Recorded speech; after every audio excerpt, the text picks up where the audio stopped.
Bonjour. Voici quelques bases pour se protéger avec Thunderbird lorsque vous recevez des emails de spam ou autres. Par défaut, déjà, Thunderbird vous aide à vous protéger. Sur cet écran, vous pouvez voir ici des mails reçus avec une petite flamme jaune, orange jaune. Si je sélectionne ce mail, Thunderbird me dit « Thunderbird pense que ce message est frauduleux ». Déjà, en voyant ça, vous avez une petite idée à savoir si ce mail est frauduleux ou pas, s'il peut vous apporter un spam, un virus ou autre chose. Il suffit déjà de contrôler le correspondant. Ici, j'ai Le Bon Coin. Et ensuite, j'ai l'adresse, ici, Le Bon Coin, info@news.leboncoin.fr. Si vous décidez de recevoir, par exemple, des mails du Bon Coin, il n'y a pas de souci, vous le gardez. Maintenant, si vous décidez de ne plus les recevoir, vous cliquez ici sur la petite flamme jaune, et maintenant, une fois cliqué, vous avez le choix de le mettre ici en indésirable. Si vous mettez cet email en indésirable, tout ce qui proviendra de cette adresse email se retrouvera automatiquement dans les courriers indésirables.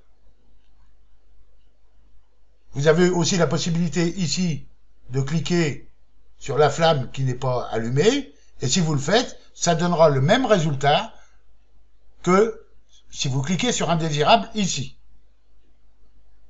Maintenant, vous pouvez obtenir des mails frauduleux, mais que Thunderbird ne reconnaît pas forcément. Comme celui-ci, par exemple.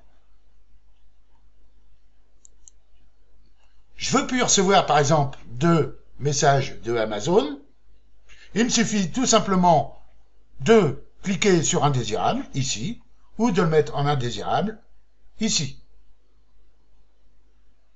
À noter que Thunderbird n'ouvre jamais la page complètement. Il vous demande toujours votre avis. Ici, pour protéger votre vie privée, Thunderbird a bloqué l'affichage du contenu distant dans ce message.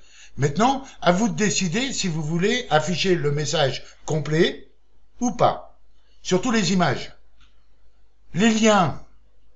Alors, très important, lorsque vous n'êtes pas sûr de vous ou de la provenance de cet email, la première chose à ne pas faire, c'est cliquer sur un des liens du message. Pas de problème avec Thunderbird pour les images, puisque les images ne s'affichent pas par défaut. Il vous protège, Thunderbird vous protège, car faut savoir aussi que vous pouvez attraper des petites saloperies, excusez-moi du mot, rien qu'en cliquant sur une image déjà. Donc, par défaut, Thunderbird vous protège des images. Maintenant, si vous êtes certain de la provenance du mail, vous avez ici dans les options à droite la possibilité d'afficher le contenu distant dans le message. Si vous cliquez dessus, vous allez obtenir les images. On en voit une ici, par exemple. Bon, pas de chance, il n'y en a pas beaucoup, mais bon, il y a quand même une image. Voilà, ça c'est déjà Thunderbird par défaut vous protège des mails frauduleux. Maintenant, il est très important, c'est de voir à chaque réception de vos messages, tant que vous ne cliquez pas ici en bas dans le message sur un des liens, vous n'aurez aucun souci, puisque ces liens sont lus à partir de votre serveur et ne sont pas sur votre PC. Donc, vous n'aurez aucun problème de ce côté-là. À noter que ici vous avez ici c'est marqué pour qui. Alors bien souvent, si une boîte mail a été piratée, vous voyez les correspondants chez lesquels ont été envoyés ce mail. C'est-à-dire, en imaginant que ma boîte mail soit piratée, grâce à cette boîte mail, la personne va pouvoir envoyer des mails à tous mes contacts. Et ils seront affichés ici en bas dans « Pour ». Si vous voyez ça, et que ça ne provient pas de vous, forcément, bien sûr, eh bien c'est que votre boîte mail a été piratée, tout simplement. Voilà. Alors, bien sûr, vous pouvez vous protéger autrement, en faisant des règles. Et il me semble que j'ai fait un tutoriel justement sur les règles qu'on peut appliquer dans Thunderbird. Je regarderai cette vidéo une fois finie. Si je ne l'ai pas fait, je vous referai une vidéo pour vous montrer comment créer des règles de façon à envoyer tel ou tel correspondant que vous ne voulez pas dans la quarantaine, dans les indésirables.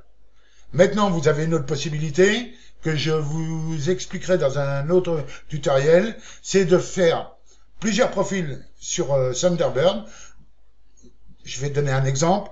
Vous avez votre adresse principale, une adresse avec laquelle vous contactez votre banquier, par exemple, une autre adresse avec laquelle vous contactez votre assurance. Celles-ci sont vos adresses principales dans lesquelles vous voulez bien sûr recevoir les mails de votre banquier, votre assureur, etc. Mais par contre, vous pouvez très bien ouvrir des mails poubelles, j'appelle ça des mails poubelles, pour aller dans certains endroits, sur certains sites, je sais pas moi, Amazon, Le Bon Coin, eBay, ces trucs-là, mais vous ne voulez pas recevoir les mails sur votre boîte quand vous les recevez. Eh bien, vous pouvez créer plusieurs profils sur Thunderbird et naviguer dans ces profils de façon à les relever soit vos adresses principales, soit vos adresses poubelles dans deux profils différents. Voilà. Merci de m'avoir suivi et à bientôt.